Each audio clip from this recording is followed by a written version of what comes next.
La Sociedad Española de Radiodifusión presenta... Ser... ¡Viva la radio! Podcast. Siempre. Hola, soy Laura Bermejo y estás escuchando Código de Barras, un podcast de consumo y mucho más. En la cadena Ser... Código de Barras.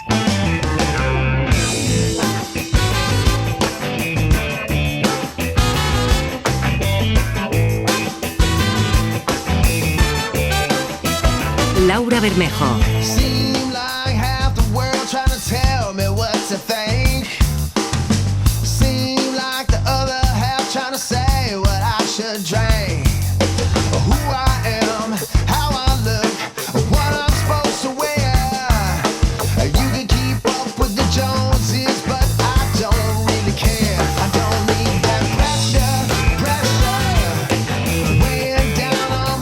¿Qué tal? Bienvenidos a Código de Barras. Esta semana hablamos sobre un asunto que preocupa tanto al sector médico como a las familias y sobre el que el Gobierno ha puesto ya una propuesta de cambio encima de la mesa: el consumo de alcohol, sobre todo en menores. Los últimos datos son alarmantes. Cada vez empezamos a consumir alcohol más pronto, a los 14 años por primera vez. Hoy hablamos sobre el anteproyecto de ley del Ministerio de Sanidad para regular su venta y, sobre todo, y este es un tema peliagudo, la publicidad de bebidas alcohólicas. ¿Cómo se ha tomado el sector esta medida? También escuchamos un caso bastante común entre vecinos: olvidarnos las llaves dentro de casa y llamar al cerrajero que más rápido nos atienda. Pero ¿qué pasa cuando el cerrajero al que llamamos es el que más ha pagado por publicidad y por lo tanto es el que nos encontramos más arriba, el primero en nuestra búsqueda de Google? ¿Y si les digo que la mayoría de los que frecuentan esta práctica no son ni siquiera cerrajeros? Por último, seguro que han escuchado que vamos a quedarnos sin patatas sabor jamón o sabor barbacoa. ¿Qué ha pasado realmente con estos saborizantes? ¿Cómo se fabrican en España? Y sobre todo, ¿qué dice su regulación para que ahora estén en boca de todos? Respondemos también las consultas de nuestros oyentes como cada semana y dejo por aquí la pista de una consulta muy clásica. ¿Qué pasa con el overbooking en un avión? ¿Nos pueden dejar sin vuelo y no darnos respuesta? Empezamos. Cuando salgo, ahora estoy bebiendo vino. Antes bebía cubata, pero me sienta muy mal, entonces bebo vino. Es como lo normal. Sales de fiesta y tienes que beber. Incluso tus amigos, si no bebes, te miran raro. Antes bebía mucho más alcohol, pues a día de hoy bebo solamente vino porque creo que es suficiente para pasármelo bien y no necesito beber tanto alcohol como antes. El consumo de alcohol entre jóvenes y adolescentes parecía estar de capa caída en los últimos años. Muchos de ellos, ya lo hemos escuchado de primera mano, han decidido consumir menos o elegir opciones alcohólicas más suaves que los destilados o espirituosos. Esta tendencia parece haber llegado a su fin. Según la última encuesta de Estudes, la ingesta de bebidas alcohólicas volvió a repuntar en 2023 entre los estudiantes entre 14 y 18 años y el Gobierno ha decidido ahora tomar cartas en el asunto. Javi Ruiz, compañero de la sección de Sociedad de la cadena SER, ¿qué tal? Hola. El Ministerio de Sanidad ha presentado un anteproyecto de ley que pretende descender este consumo de alcohol entre los menores con medidas que incluyen restringir su venta y publicidad, entre otras. Sí, se trata de un anteproyecto de ley que busca prevenir el consumo de alcohol en toda la población, pero sobre todo retrasar la edad de inicio y reducir esto que se llama episodios de consumo intensivo en menores. Vamos, lo que toda la vida se ha dicho, el botellón, el atracón y demás. Escuchábamos cuando lo presentaba Mónica García, que es la ministra de Sanidad. El alcohol es perjudicial para la salud y es perjudicial para el neurodesarrollo de nuestros chavales. Y lo que es evidencia científica, nosotros desde el Ministerio de Sanidad lo hacemos ley y por eso esta ley. Decía esto la ministra y también que no existe cantidad de alcohol que no tenga riesgo y menos en menores. Esas son las dos ideas fuerza de García y su equipo para este anteproyecto. En España, dice, tenemos un problema con el alcohol y sobre todo con el consumo precoz, que ya se ha demostrado científicamente, también lo contó esto en la rueda de prensa, que tiene consecuencias en el neurodesarrollo, es decir, en el desarrollo del cerebro de los chavales. ¿Cuál es la dimensión de este problema ahora mismo en España? Mira, España ha sido un país donde consumir alcohol entra dentro de la normalidad. Tomar alcohol está completamente normalizado, no está castigado socialmente en casi ningún caso, vamos a decir, excepto evidentemente los más excesivos, los accidentes de tráfico, la alcoholemia muy grave y demás. De hecho, Bueno, Laura, te he traído aquí una cosa de nuestra fonoteca. Hasta hace muy poco, hasta hace no mucho, escuchábamos anuncios como este en la radio.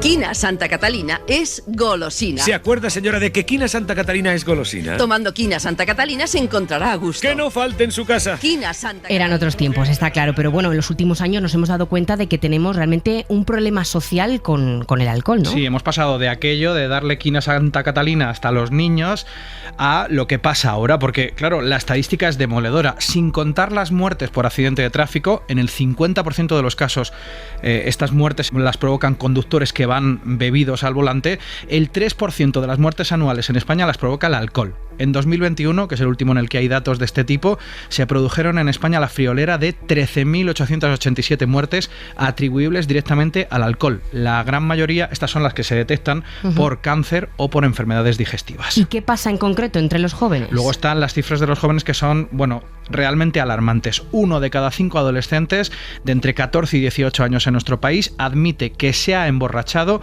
no a lo largo de su vida, en el último mes. Es decir, por lo menos ha tenido un episodio de borrachera total, de caerse por el suelo, en los últimos 30 días, según un informe muy reciente del Ministerio de Sanidad. Pero si es solo cerveza, Sergio. Ya, sí sé que es cerveza, pero es que sabe muy mal. Pero esto es la primera vez. Venga, a dar un trago. Pruébalo. Es un anuncio de la Fundación FAD, pero que responde a una realidad. La última encuesta sobre el uso de drogas en enseñanzas secundarias dice que la edad promedio para el inicio del consumo del alcohol es la de estos chavales que escuchabas en el anuncio, 14 añitos nada más. En 2023, el último año del que se tienen datos, el 75,9% de los jóvenes dicen que como mínimo alguna vez en su vida han tomado algún tipo de alcohol. Son cifras que están muy por encima, no hablamos de cifras superiores, muy por encima de la media de otros países europeos. Y contra estas cifras, Javi, surge esta norma que el gobierno quiere sacar adelante en breve, ¿no? Sí, lo último es que ahora mismo está en exposición pública desde el 6 de agosto. Todavía le queda, eso sí, Laura, muchísimo camino. El anteproyecto tiene que recabar varios informes, dictámenes de varios ministerios, organismos implicados y luego volver a la mesa del Consejo de Ministros. Antes, evidentemente, habrá sectores, distintos sectores, también organizaciones que le van a poner muchísimas pegas. Entonces será cuando empiece la tramitación parlamentaria y por tanto es susceptible de que haya todavía muchos cambios sobre esto que vamos a contar ahora. ¿Cuáles son estos cambios? Los cambios más importantes que introduce esta norma. Venga, empezamos. El texto prevé la prohibición de vender bebidas alcohólicas a cualquier persona, no solo a menores, en los lugares donde pueda haber menores. Por ejemplo, centros docentes, educación infantil, primaria, secundaria obligatoria, bachillerato, en fin, todos los colegios, institutos y demás. También en centros de protección de menores y residencias de estudiantes que admitan adolescentes. En centros deportivos imagino que también, ¿no? Sí, y además en los de ocio y en espacios dedicados a espectáculos públicos. Por ejemplo, se va a prohibir vender alcohol en un concierto. Ojo, la norma hace una salvedad, no en todos los conciertos. Por ejemplo, el otro día el concierto de Taylor Swift, pues ahí no va a estar prohibido. ¿Por qué? Porque va a estar prohibido, por lo menos lo que dice ahora mismo la norma, cuando haya sesiones que se hayan concebido expresamente para menores. Vamos, en un concierto de los cantajuegos, por ejemplo. Ahí no va a poder haber venta de alcohol para los padres. ¿Qué más dice sobre la venta de alcohol esta norma? Sanidad, por ejemplo, quiere prohibir también la compraventa ambulante. Esto de la feria del pueblo y de repente un tipo vendiendo cervezas en la calle, no se va a poder hacer sin licencia administrativa, venta de alcohol en la vía pública. En el caso de las máquinas de suministro automático, estas que a veces todavía quedan en algunos sitios que se encuentran a lo mejor en una oficina y demás, deberán incorporar algo que la ley llama, porque todavía no se sabe exactamente qué será, mecanismos eficaces que permitan impedir la adquisición por parte de personas menores de edad. Máquinas que, por cierto, no van a poder instalarse en la vía pública ni en lugares donde esté prohibida la venta, por ejemplo en un colegio o un instituto. Esta norma también introduce cambios, y esta parte es bastante importante, en materia de publicidad, ¿no? Sí, aquí está un poco la madre del cordero con distintos sectores. El anteproyecto prohíbe cualquier forma directa, indirecta o encubierta de publicidad de bebidas alcohólicas o productos que simulen serlo. Recalco esto porque ahí estaría un poco la clave. No se puede hacer publicidad directa, indirecta o encubierta dirigida a personas menores de edad, ni de bebidas alcohólicas, ni tampoco de productos que parezcan bebidas alcohólicas. Por tanto, ahí estarían, por ejemplo, incluidas estas famosas bebidas que ahora están tan de moda, 00, en las que la botella es, si no igual, muy parecida que la marca comercial que todo el mundo bebe. Es que esto me hace pensar que el sector de las bebidas alcohólicas cada vez está abriendo más su mercado hacia estas bebidas 0,0, ¿no? Ginebra, ron, vermut sin graduación y también las clásicas cervezas sin alcohol, que por cierto, han aumentado un 30% su consumo entre las familias. Supongo que lo habrás visto a tu alrededor, ¿no? Sí, es evidente que hay una tendencia. Hemos pasado de prácticamente no había estas cervezas o que se hacía mucha broma con la 0,0, esto está malísimo. De repente hay una demanda, de repente hay un consumo y luego también, efectivamente, pues está Ginebra sin alcohol, que de repente hay gente que la empieza a tomar, sobre todo personas mayores, sobre todo gente que a lo mejor le han prescrito que no beba mucho alcohol y piensa que tomando eso está socializando con toda la gente que tiene alrededor, sigue teniendo el cubata en la mano. Y sigue siendo, como decías, un producto que es prácticamente idéntico a la bebida alcohólica original, ¿no? La botella, por ejemplo, de alguna ginebra que ahora mismo todo el mundo tiene en mente, yo he tenido en la mano una de 0,0 y la normal y son exactamente iguales, solamente tienen esa indicación de 0,0. Pues hoy hemos querido invitar al programa a uno de los sectores afectados. Él es Jacobo Olaya, que es director general de la Asociación de Cerveceros de España. Jacobo, ¿qué tal? Bienvenido al programa, lo primero. Muchas gracias, muy bien. Un placer estar con ustedes. Te queríamos preguntar desde aquí cómo pretende un sector como el vuestro, el de la cerveza, adaptarse a esta nueva regulación, si es que lo tenéis encima de la mesa, incluso si crees que esta norma saldrá adelante o os mostráis un poco escépticos al respecto. Bueno, nosotros estamos firmemente comprometidos y apoyamos el objetivo que persigue esta futura ley. Es decir, desde hace mucho tiempo fuimos pioneros ya del sector de bebidas con contenido alcohólico en la aprobación de un código de autorregulación publicitaria que justamente lo que buscaba era la protección de las personas menores de edad. Y en ese sentido, pues todo lo que vaya dirigido a proteger a las personas menores de edad y a dejar claro que los menores de edad no deben consumir alcohol, pues estaremos apoyándolo. Ahora bien, lo que buscamos también es que las medidas que tengan en la ley pues se centren en el consumo por parte de los menores, ¿no? Supongo que se os plantean diferentes retos a la hora o complicaciones a la hora también de publicitaros, porque pues bueno, al final las marcas de cerveza están en prácticamente cualquier toldo de terrazas, vallas publicitarias. Todo esto imagino que os hace replantear de nuevo la situación y ver un poco de qué manera se puede llegar al consumidor final, ¿no? Bueno, tenemos que ver cómo se redacta técnicamente la ley. Si la ley lo que hace es prohibir y reforzar la prohibición de venta y de consumo y de publicidad dirigidos a menores de edad, pues estaremos alineados en ello, porque nosotros no hacemos publicidad dirigida a menores de edad. Si por ello significa que no podamos, digamos, hacer una comunicación comercial de nuestras marcas, sobre todo también de nuestras marcas sin alcohol, dirigida a mayores de edad y promoviendo su consumo, pues en eso pues tendremos que matizarlo para que se ajuste la medida a específicamente lo que busca la ley, que es la protección del menor. Jacobo, hola. Habéis estado durante mucho tiempo utilizando estos términos de se recomienda un consumo responsable, se recomienda un consumo moderado, beba con moderación y demás. En principio, en el anteproyecto dice que esa publicidad también va a estar prohibida, es decir, que no vais a poder utilizar estas frases, estas coletillas que se ponían siempre al final de los anuncios. Bueno, nosotros estas frases, en primer lugar, forma parte de la publicidad, pero es una recomendación y es un mensaje de responsabilidad, es un mensaje de sensatez, que no solamente lo defendemos, sino que creemos que es positivo. Porque va dirigido a los mayores en primer lugar y porque nosotros lo que decimos es que si vas a beber, bebe con sensatez, bebe con responsabilidad, bebe con moderación. Que por otro lado es el mensaje que a nivel europeo y en muchísimas comunidades autónomas, incluso en la legislación española hasta ahora, hasta se nos recomendaba poner. Y en ese sentido, pues defendemos en nuestra apelación a la sensatez, al sentido común para el consumo de cerveza. Y esta sensatez y este sentido común, esta responsabilidad significa un consumo moderado en todos casos, por adultos sanos, acompañado por alimento, y un consumo cero si se es menor de edad. Pero insisto, nosotros no hacemos publicidad destinada a menores y por lo tanto este mensaje no va destinado a los menores, sino va destinado a nuestros consumidores adultos. Jacobo, por lo que estoy escuchando hasta ahora, por lo que nos estás comentando, veo que en el fondo os parece bien esta nueva regulación, estáis de acuerdo. No sé si hay alguna parte en la que supone algún problema o alguna arista de esta nueva legislación a la que le tengáis especial miedo o precaución por lo que se pueda venir en el futuro. Sí, nosotros estamos conformes, estamos cómodos con el objetivo de la ley, que es la prevención del consumo de alcohol por menores, porque nosotros llevamos muchos años, incluso de una manera proactiva y voluntaria, los cerveceros, limitando y teniendo un exquisito cuidado en que nuestra comunicación comercial no vaya dirigido a menores. En lo que tenemos que trabajar, y hemos presentado alegaciones al Ministerio y entendemos que hay un marco fácil de consenso, es que centrémonos en medidas contra el consumo por parte de estos menores, ¿no? Con medidas dirigidas específicamente a ellos y no contra el consumo per se, que además mayoritariamente es sensato por adultos y es a los que nosotros nos dirigimos con nuestra comunicación comercial. Y luego lo que tenemos, y es algo que yo creo que es de todos muy importante que mimar, que defender, es el segmento de la cerveza sin alcohol. O sea, el caso de la cerveza sin alcohol es un caso de éxito, español. Somos el mayor consumidor y productor de cerveza sin alcohol de la Unión Europea.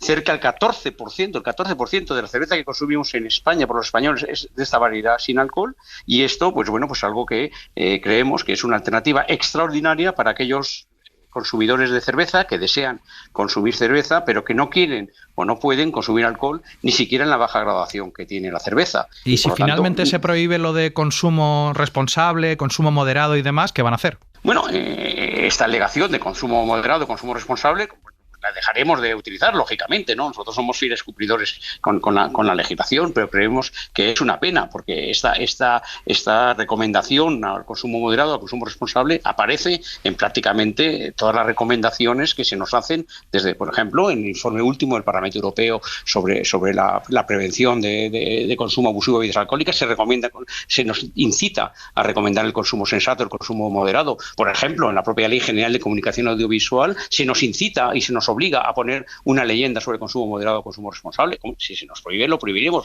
pero vamos a ver qué vamos a recomendar. A menores, cero, porque no va dirigido a menores, porque dicen que pueden inducir a error a menores, que nuestra publicidad no va dirigida a menores, va dirigida a adultos, y a los adultos cabe en cabeza alguna que no recomendemos un consumo sensato, un consumo moderado, un consumo responsable.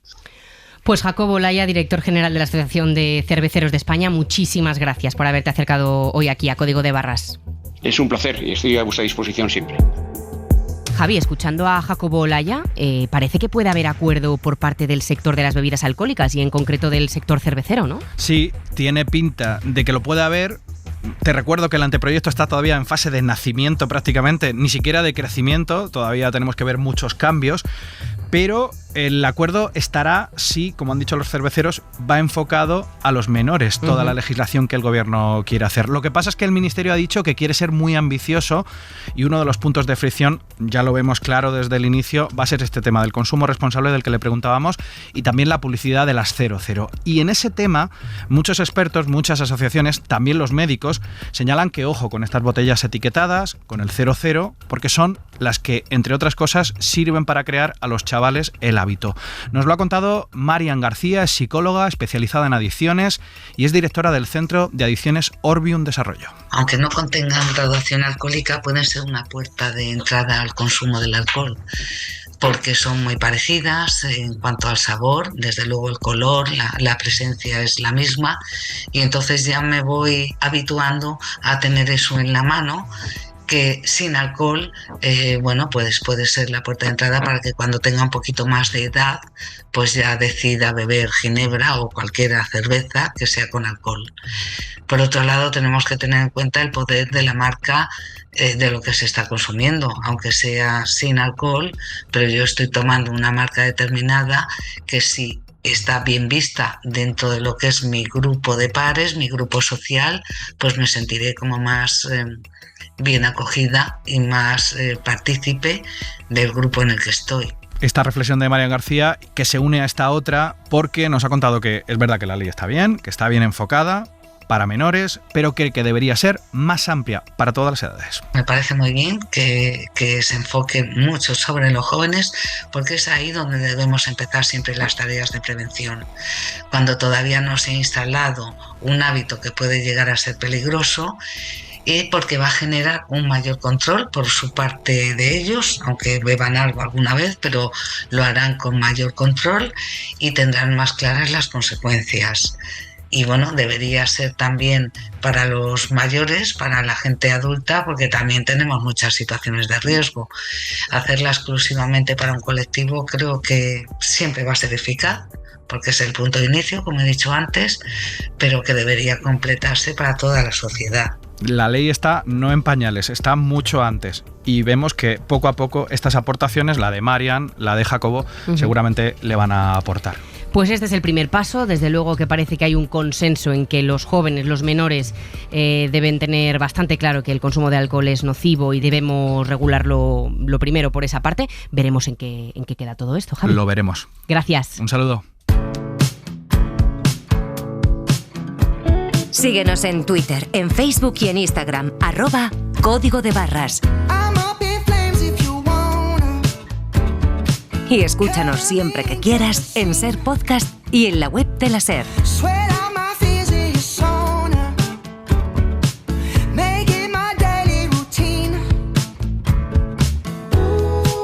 Seguro que a muchos de ustedes les ha pasado que iban con prisa y han cerrado la puerta de casa corriendo de portazo y se han dado cuenta, una vez fuera, de que tenían las llaves dentro. Un momento de pánico que nos llevaría a todos a buscar corriendo en Google al cerrajero más cercano o mirar en las paredes o en la puerta de nuestro edificio para encontrar al cerrajero disponible lo más rápido posible. Después de varios meses de investigación de nuestros compañeros del País, ha saltado a la luz una práctica fraudulenta de algunas empresas que se aprovechan de ese momento de angustia y desesperación de muchos consumidores y usuarios, y nos lo va a explicar exactamente lo que sucede con estas empresas una chica que ha preferido no decir su nombre, pero que tras olvidar junto a su compañera de piso las llaves dentro de casa, tuvo que enfrentarse a una de estas empresas. Hola, ¿qué tal? Hola. ¿Qué es lo que te pasó exactamente? ¿Os dejasteis las llaves dentro de casa y cómo fue ese momento?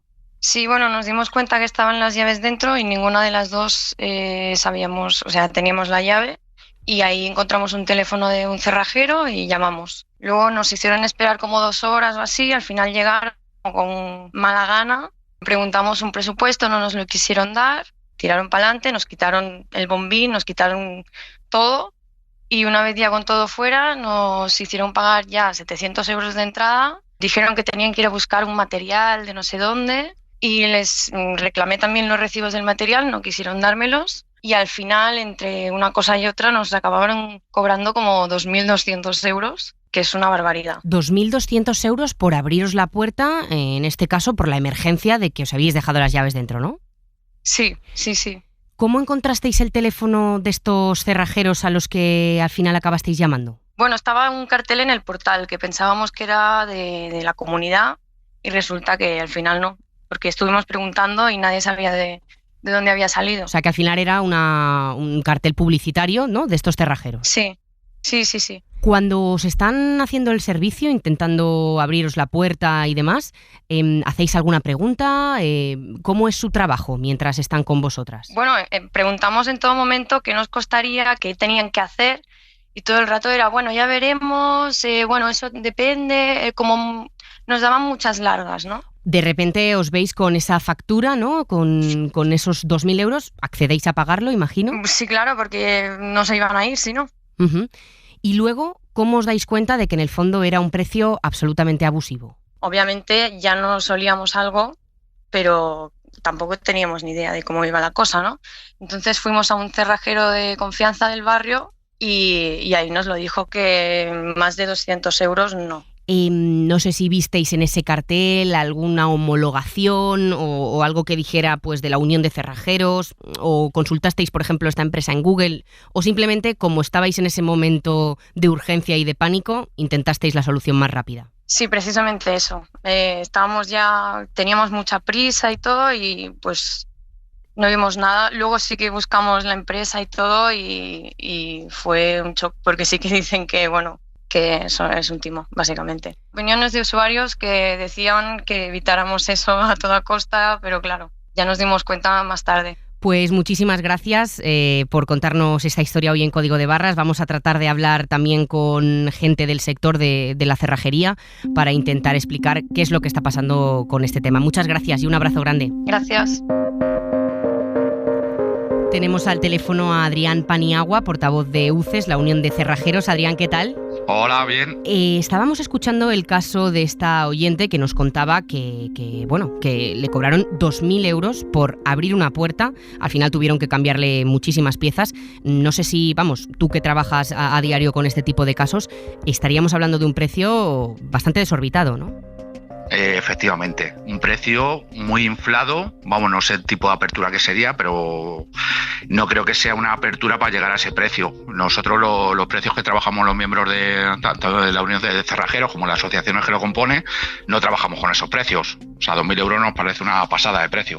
¿Cuánto deberíamos esperar encontrarnos de presupuesto por ese tema?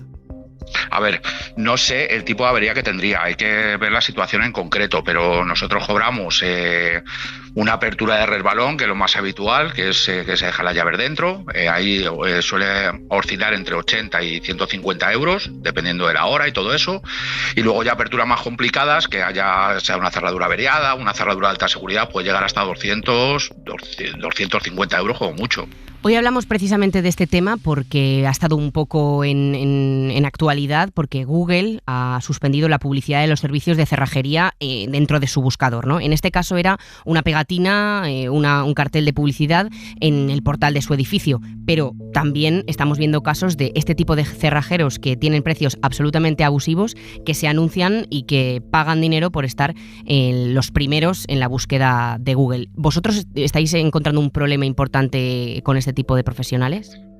Sí, hace ya unos años lo llevamos detectando, tanto el tema de las pegatinas como los anuncios de Google Ads, que claro, son gente y empresas que han creado una forma de negocio que se gastan muchísimo dinero en publicidad y claro, eso lo tienen que revertir de alguna manera y es estafando o cobrando esos precios abusivos al cliente final. Si no, no les sale rentable el modelo de negocio. Claro, date cuenta que hay empresas que se están gastando, según he leído en medios, hasta 150.000 euros al mes en publicidad. Eso no... o te dedicas a eso, a cobrar 1.000 o 2.000 euros por apertura o no salen los números. Luego, no solo esto, sino que por lo que estáis viendo también en el sector, no son profesionales homologados como vosotros y estáis viendo, imagino, que trabajos que no están bien hechos, ¿no? Correcto. Son empresas que, nosotros no los consideramos cerrajeros, son empresas multiservicios que lo mismo te hacen un servicio de cerrajería que te hacen el de electricidad o de fontanería, porque ahí también están arreando bien. Y claro, te mandan a una persona que yo no sé si es cerrajero o no, pero su negocio es coger el servicio y solucionarlo como sea. Y hay veces que, a nosotros llegan fotos y nos llegan soluciones que han hecho que... ni el peor cerrajero lo haría así. Estas empresas imagino que aprovechan ese momento de pánico y de emergencia a la hora de, me he dejado las llaves dentro de casa y o bien busco en Google y la primera empresa que me sale o bien bajo al portal y veo un cartel en la puerta de mi portal. Este momento es de plena vulnerabilidad. Al final es normal que los consumidores caigan en este tipo de empresas, ¿no? Sí, es normal, se aprovechan de eso, de la urgencia, que la gente no puede entrar a su casa y tienen que entrar de alguna manera y claro, lo primero de lo que tiran es actualmente en Google, pero también pueden tirar de las pegatinas de toda la vida. ¿Qué pasa? Ellos saben que es un momento de urgencia, un momento de incertidumbre para la persona y claro, se aprovechan de eso. ¿Cómo habéis recibido en el sector que Google haya suspendido la publicidad de los servicios de cerrajería? Porque imagino que también os afectará a vosotros, que sí trabajáis correctamente y que ahora mismo tampoco os podéis anunciar en Internet, ¿no? Correcto. Nosotros desde la Federación nos ha sorprendido un poco la decisión que ha tomado Google, ya que es un negocio millonario lo que han cortado ellos por ellos mismos, a la vez que lo hemos celebrado, porque claro, nosotros las empresas normales, digamos, que cobramos nuestros precios sin abusar de la gente, ya era un nicho de publicidad donde no podíamos entrar. Claro, no podíamos, yo en mi empresa no me puedo gastar 150.000 euros al mes en publicidad, me puedo gastar 500, 1.000, lo que sea. Y eso nos va a dejar ahí un nicho abierto a todos los demás para que podamos vivir haciendo nuestra publicidad a nivel local, bien sea a través de Google Maps o bien sea a través del posicionamiento orgánico. O sea que realmente lo que va a suceder es que no se va a poder promocionar a través de Google Ads, pero a través del resto de canales de publicidad de Internet sí, ¿no? Sí, correcto. Únicamente se va a restringir, Google ha dicho, se van a prohibir los anuncios de cerrajeros en España, que son los anuncios patrocinados que vienen en la parte de arriba de las búsquedas.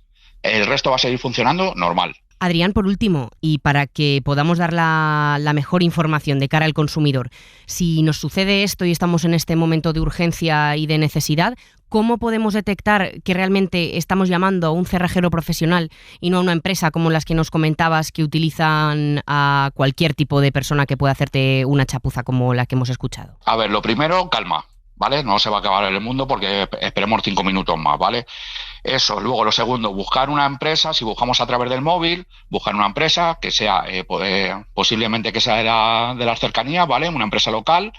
Si nos metemos en su web, que tenga un aviso legal, sobre todo, que tengan un teléfono de contacto, si pueden tener tienda física mejor, o si no, pues bueno, con el aviso legal ya nos está diciendo que es una empresa que está mostrando todas sus cartas y en caso de reclamación o lo que sea lo vamos a poder gestionar de alguna manera.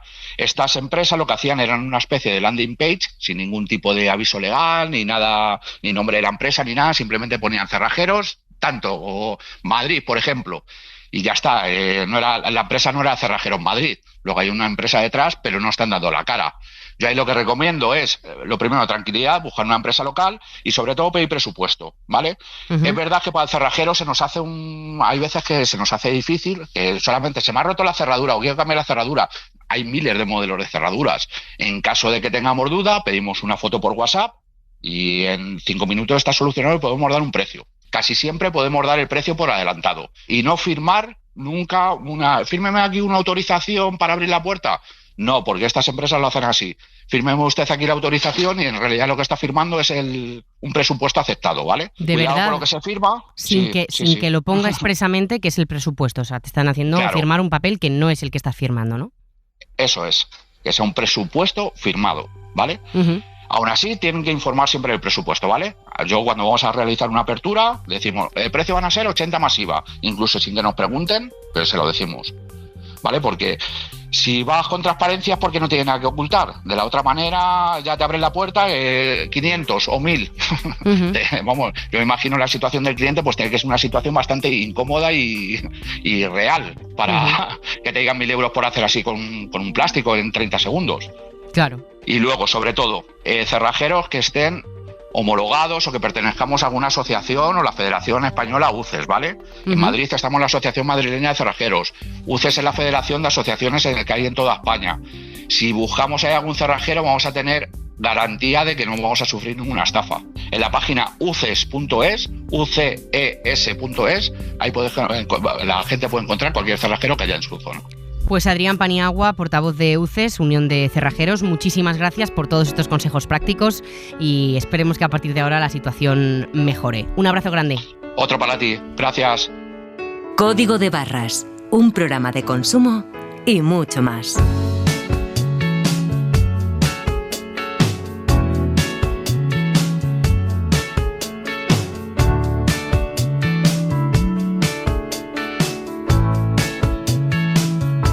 Laura Bermejo.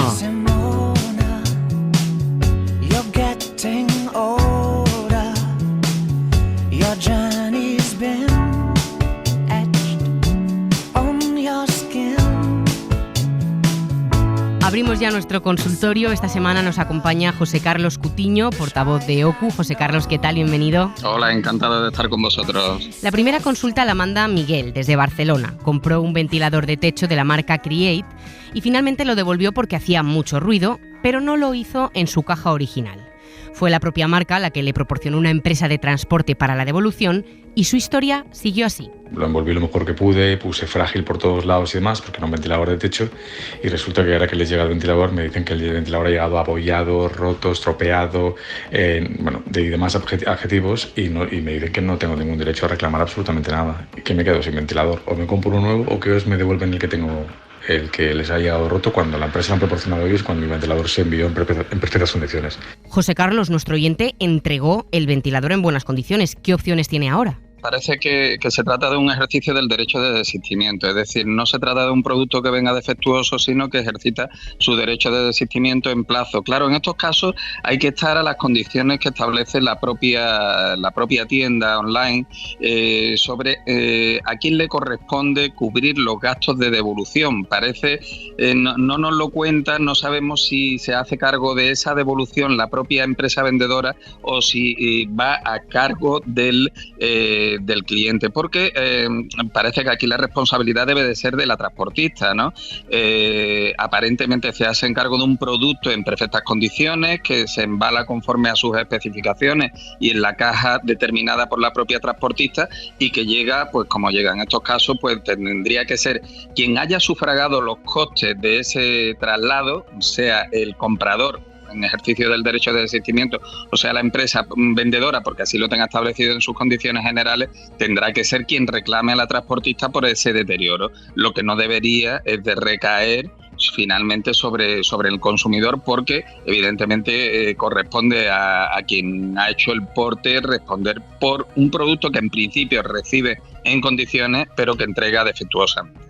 La siguiente consulta la manda Raquel, desde Logroño. Se hospedó en el Hotel Meliá en Cabo Verde este mes de mayo y pidió salir de la habitación a las 8 de la tarde. Solicitó lo que se llama el late checkout con un día de antelación, pero el personal del hotel le dijo que no era posible ni en su habitación ni en la de al lado, que según la oyente estaba vacía. Esto fue lo que le pasó. Yo les dije que si hacía una reserva tenía disponibilidad, que no estaban todas las habitaciones ocupadas, pero me dijeron que tenían un problema con las chicas de la limpieza y que no me podían dar otra habitación. Ni la que había reservado porque la iban a ocupar ese día, ni la de al lado porque también la iban a ocupar ese día. Ni mi habitación ni la de al lado fue ocupada. La realidad es que a las 8 de la tarde la habitación seguía tal y como la habíamos dejado. Entonces me acerqué a la recepción muy enfadada y les puse una reclamación. Me dieron una copia de esa reclamación, pero todavía no he sabido absolutamente nada. ¿Es legal que un hotel se excuse en estos problemas de limpieza para no ofrecernos todas las habitaciones que dispone y tampoco nos compense con ninguna otra opción? ¿Cómo deberíamos reclamarlo? Y otra pregunta. Raquel nos ha comentado que no sabe nada de su reclamación. ¿Hay algo más que ella pueda hacer? Bueno, aquí es que tenemos varias cuestiones. Por un lado está el derecho del usuario, si le han ofertado realmente esa posibilidad del checkout tardío, o si ese checkout tardío está sujeto a disponibilidad por parte del hotel, porque en este caso sería el propio hotel quien se reservaría el derecho último de dar este servicio. Con independencia de esa cuestión, que digamos que es la cuestión de fondo, que también podría, en el caso de que hubiéramos reservado a través de una agencia, pues también involucraría a la agencia y sería más sencillo todo. El problema que tenemos es que estamos ante una empresa, un establecimiento que está situado en Cabo Verde, al final una república en África, fuera del ámbito de la protección de los consumidores propia de la Unión Europea. Luego, si no hemos contratado dentro de la Unión Europea a través de un operador, un agente de viaje de la propia Unión Europea, pues tendríamos que someternos a la legislación de este hotel en Cabo Verde, que es la que realmente le corresponde, donde las legislaciones de protección al consumidor pues realmente pueden ser bastante laxas, ¿no? En este sentido, pues la tramitación administrativa se va a regir por las normas del país y en cualquier caso, si no tenemos aquí un intermediario al que podamos dirigirnos en el ámbito y bajo la cobertura de los derechos de la Unión Europea, pues van a tener que estar un poco a expensas de lo que determinen las propias administraciones del país, que pueden tener pues un régimen bastante menos regulador que el que tenemos dentro de la comunidad. La última consulta ha surgido esta semana aquí en la cadena SER, en el Hoy por Hoy. El colaborador Nacho Carretero contaba una situación que le ha sucedido con Vueling, con la aerolínea, y que desgraciadamente es bastante común. Compro un vuelo a Barcelona y cuando voy a hacer el check-in online, pues lo típico, que 24 horas entras en la aplicación o en la web y haces el check-in online, me dice que no quedan asientos gratis disponibles. Y que tienes que pagar por él. Entonces, ¿cómo puede ser que compre un billete, que voy a hacer el check-in, es que no lo hago ni tarde, ¿no? Lo hago normal, y me dice que no quedan asientos libres gratis? Entonces me dice, pasa por el mostrador cuando llegues al aeropuerto, o si no, paga uno aquí. Y yo pensé, porque ya tengo algunos vuelos a mis espaldas, dije, carajo, voy a ir yo al mostrador del aeropuerto, porque cuando llegue allí no va a haber nada. Entonces me vi obligado a comprar los asientos. Y efectivamente, cuando al día siguiente voy a coger el avión, después de haber tenido que pagar por unos asientos, había un chico que había hecho caso a la recomendación de pasar por el mostrador y no había ya asientos, overbooking, y se quedó en tierra. José Carlos, varias cuestiones en esta historia. La primera, cobrarnos por elegir un asiento que en un principio ya está pagado. La segunda, un overbooking, aunque tengas un billete, ¿no? Que aunque tengas un billete te puedes quedar en tierra. Y la tercera, aunque no se menciona explícitamente en esta historia, pero es muy común, cobrarnos por la maleta de cabina.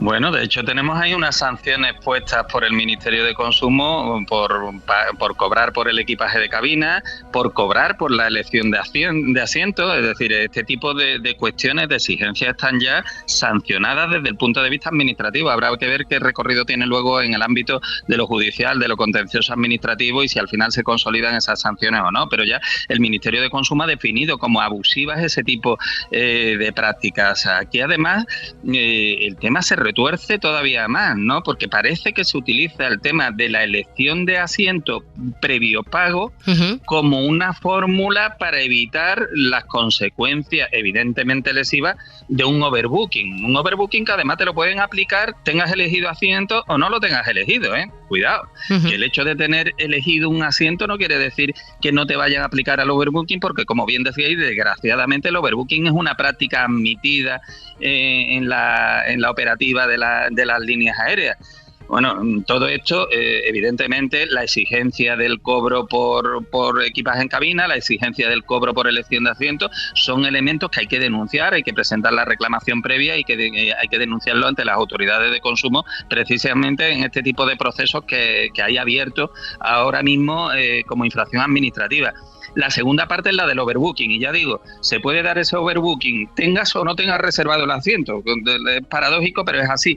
En el caso de que se produzca el overbooking, ¿a qué tenemos derecho? Bueno, pues lo que tenemos que exigir son las compensaciones que establece el reglamento comunitario. Unas compensaciones que van desde los 250 hasta los 600 euros en función de la distancia del viaje y que además deben de pagarse de manera automática y digo, sin perjuicio de otros daños, de otros perjuicios, valga la redundancia, que nos puede haber ocasionado esa cancelación del viaje.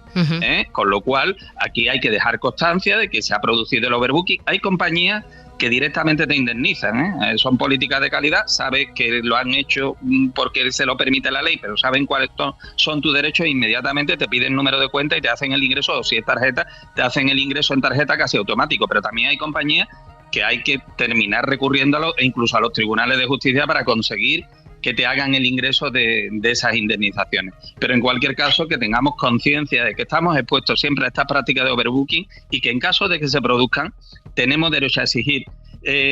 Si nos ofrecen un vuelo más allá de 3 horas, bueno, pues nos tienen que dar manutención, alojamiento si fuera necesario, pero que además nos tienen que pagar esa indemnización y además si nos causan algún perjuicio adicional que podamos probar, también estamos en nuestro derecho de reclamarlo. Pues José Carlos Cutiño, portavoz de OCU, muchísimas gracias por haber estado aquí con nosotros una semana más. Un abrazo. Y gracias a vosotras, un placer, un abrazo. Ya saben que pueden enviarnos consultas como estas cada semana para que un experto en consumo trate de resolverlas. Tienen 3 vías para hacernos llegar sus preguntas. El correo electrónico del programa, códigodebarras@cadenaser.com, nuestras redes sociales, Twitter, Instagram y Facebook, buscándonos como @códigodebarras, o también pueden dejarnos un mensaje de voz en nuestro WhatsApp en el 679 017 014. Les esperamos. Las patatas fritas de bolsa, especialmente las de sabores con aditivos, son muy comunes en reuniones y en celebraciones. Ya lo vimos la semana pasada, el consumo de patatas fritas y de snacks ha aumentado un 150% en los últimos años. Sin embargo, las nuevas regulaciones de la Unión Europea han señalado algunos de estos snacks que contienen aromas artificiales y que pueden tener riesgos para nuestra salud. Miguel Ángel Pérez, ¿qué tal? Muy buenas. Hola Laura, ¿qué tal? Este verano los medios se han llenado de titulares diciendo que se van a terminar las patatas fritas sabor jamón o sabor barbacoa. Lo primero de todo, ¿por qué la Unión Europea ha decidido ahora regular o empezar a regular estos saborizantes en las patatas fritas? Porque la Agencia Europea de Seguridad Alimentaria publicó en noviembre del año pasado un informe científico sobre el peligro de algunos componentes que contienen aditivos con los que se crean estos sabores y que pueden dañar nuestro material genético, incluso pueden llegar a aumentar el riesgo de cáncer, y es que están presentes en el mercado de la Unión Europea. Los sabores son 2, el de sabor jamón y el de barbacoa. Se crean con aromas de humo y se obtienen a través de la pirólisis. Es un proceso que convierte cualquier material orgánico en gas. Borja Maestro, fundador de la empresa Tecan Group, dedicada a la fabricación de hornos pirolíticos, explica cómo se obtiene el aroma de humo. En el mismo horno que se utiliza para hacer una pirólisis de plástico, se introducen maderas tipo de nogal, roble o arce, son maderas muy duras, que hacemos el mismo procedimiento. Las calentamos indirectamente, quiere decir que la llama nunca está tocando la madera, en ausencia de oxígeno o un oxígeno muy controlado, una baja porción de oxígeno, y en este resultado de este procedimiento estamos gasificando la madera. ¿Qué quiere decir? La madera la convertimos de su estado sólido y le extraemos gas mediante esa combustión lenta que se está haciendo. Este aditivo le da a los alimentos un sabor ahumado. Es parecido al que tiene la carne cuando hacemos una barbacoa.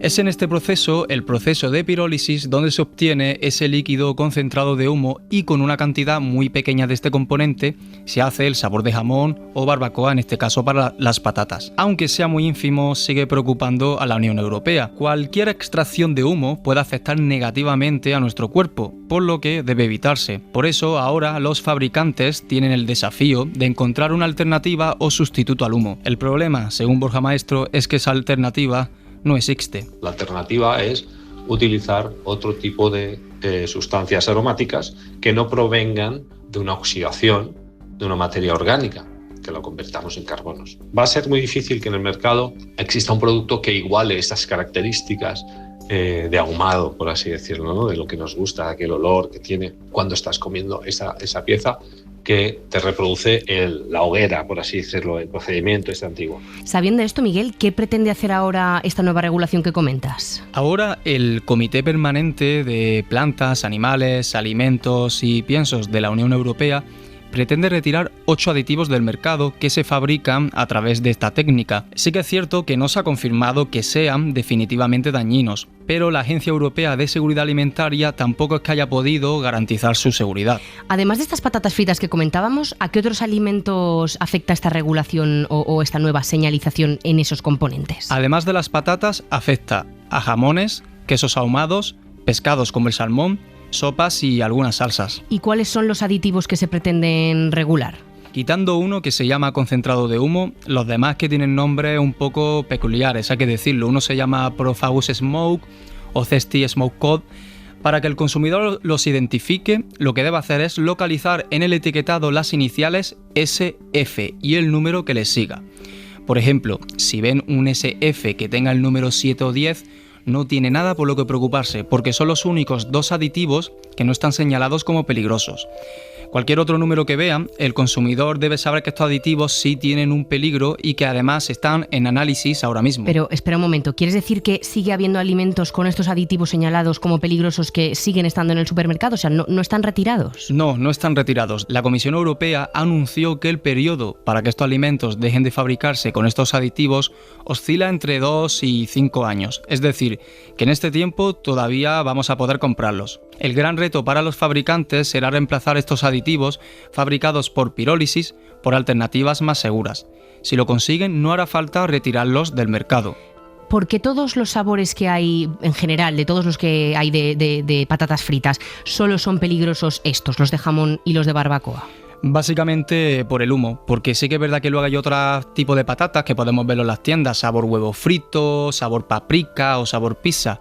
¿Qué pasa? Que no son consideradas peligrosas. Lo explica Miguel Ángel Lureña, doctor en Ciencia y Tecnología de los Alimentos. Los aromas se pueden obtener de muchas formas diferentes y esos aromas y sabores que encontramos a diferentes alimentos, por ejemplo en las patatas que saben a pizza, se pueden obtener de muchas formas. Por ejemplo, este sabor a pizza se puede obtener con tomate en polvo y orégano, por ejemplo, es decir, con aromas que no suponen ninguna preocupación para la salud.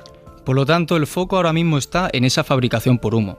Y veremos cómo se adaptan a partir de ahora las marcas y fabricantes. Hemos querido invitar hoy al programa a Carolina Muñoz, científica titular del Instituto de Investigación en Ciencias de la Alimentación del CSIC. Carolina, ¿qué tal? Bienvenida a Código de Barras.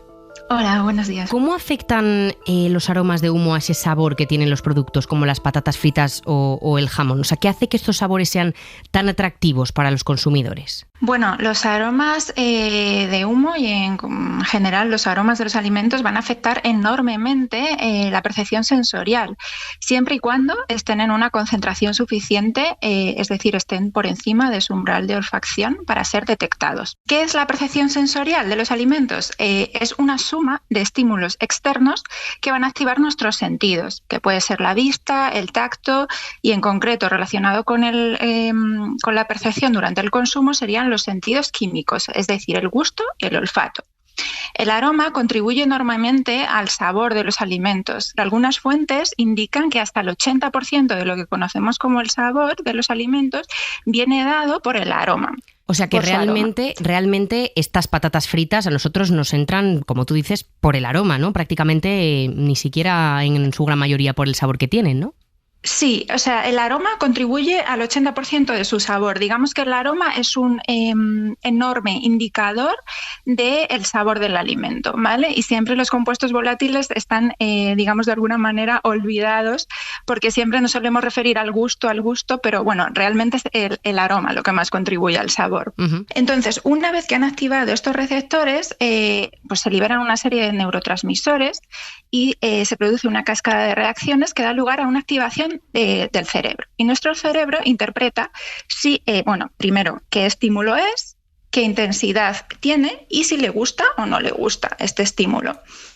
De tal manera que pues hay aromas que nos resultan agradables y hay aromas que nos resultan desagradables. El aroma a humo, nuestro cerebro, en general, para la gran mayoría de consumidores, nos resulta un aroma agradable. Y esto podría ser pues por su origen. De hecho, una posible hipótesis relacionada con la aceptabilidad de este tipo de compuestos viene dada pues por su origen primitivo, ¿no? Relacionado con el fuego, el cocinar, los alimentos que se inició con nuestros antepasados, donde se produjo una transición entre comer plantas crudas a comer proteínas animales cocinadas, lo que contribuyó pues al desarrollo del ser humano. Este saborizante fue probablemente el primer saborizante de la historia, incluso antes de la sal, y por eso probablemente lo asociamos pues con una elevada aceptabilidad, por eso probablemente nos gusta mucho. Y es por este motivo por el que también son tan adictivas estas patatas, las que empezamos a consumirlas y no podemos parar.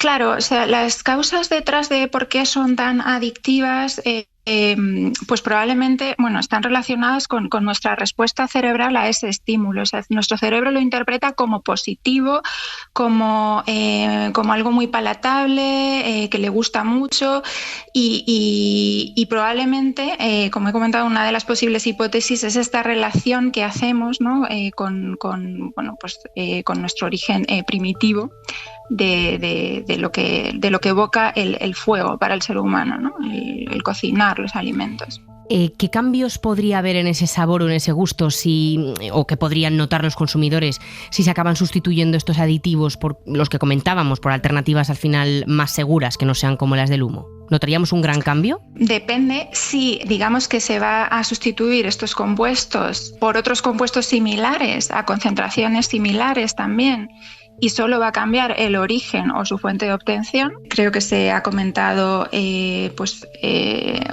origen natural frente a origen artificial, pero al final digamos que los compuestos serían los mismos, solamente cambiaría su origen. Y en ese sentido, si se mantienen los mismos compuestos y las mismas concentraciones, no afectaría a la percepción final. Sin embargo, lo más probable es que se busquen unos nuevos compuestos que por tanto van a evocar atributos sensoriales diferentes y que por tanto van a afectar enormemente la percepción. Pues Carolina Muñoz, científica titular del Instituto de Investigación en Ciencias de la Alimentación del CSIC, muchísimas gracias por haberte acercado hoy aquí a Código de Barras. Muchas gracias a vosotros. Pues nada, Miguel, ya lo hemos escuchado de Carolina Muñoz. Es probable que en los próximos años veamos cambios en los sabores a los que estamos acostumbrados, a este sabor jamón o a este sabor barbacoa, estos sabores ahumados. Y nada, estaremos pendientes de estos cambios. Muchas gracias. A ti como siempre, Laura. Código de Barras. El consumo en la SER. What can you do when you can't get through to a bed?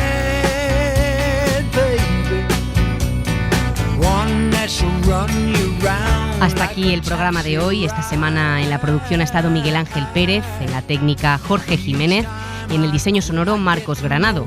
Nos volvemos a escuchar la semana que viene y ya saben, consuman con cabeza. Laura Bermejo.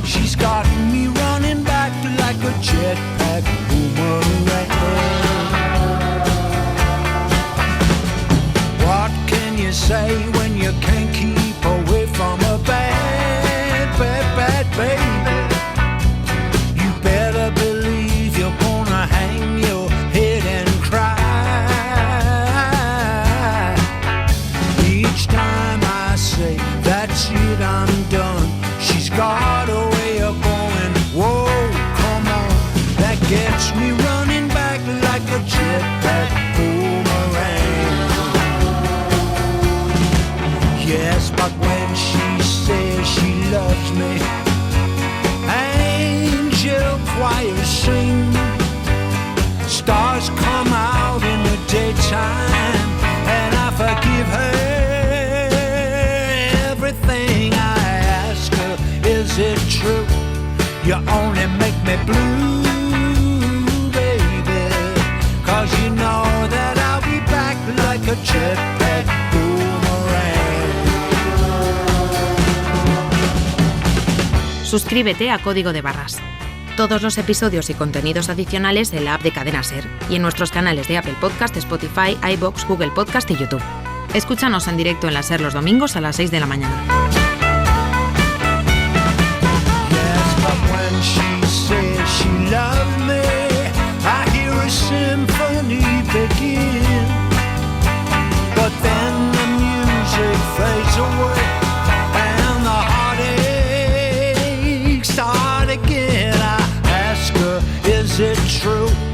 You only make me blue, baby, 'cause you have me running back like a jetpack, a boomerang. Myself, I'm in the grip of a spell, it seems. I've got zero willpower, woe and misery. I mean, she really done a job on me. Bad, bad, bad, bad baby now. Last night I said these words to my girl. Cadena SER, la radio.